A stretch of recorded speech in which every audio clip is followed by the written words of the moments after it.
মক্কার এক সময় খরা আর অভাব দুঃসময়ের দিন।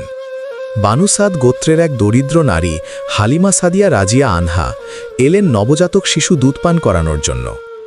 সবাই ধনী পরিবারের শিশু বেছে নিল, কেউ নিতে চাইল না এতিম আবদুল্লাহর পুত্র মোহাম্মদ সাল্লাল্লাহু আলাইহি ওয়াসাল্লামকে। শেষে হালিমা বললেন, এই এতিমকেই নিয়ে যাই, হয়তো এতে বরকত আছে।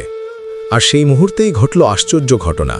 যে গাধা দুর্বল ছিল সে দ্রুত চলতে লাগল, যে উটের দুধ শুকিয়ে গিয়েছিল তার স্তন ভরে গেল দুধে।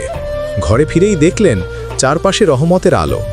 হালিমা বুঝলেন এই শিশু সাধারণ কেউ নন, তিনি আল্লাহর প্রিয় রাসূল সাল্লাল্লাহু আলাইহি ওয়াসাল্লাম, যার আগমনে দুনিয়ায় নেমেছে নূরের বৃষ্টি।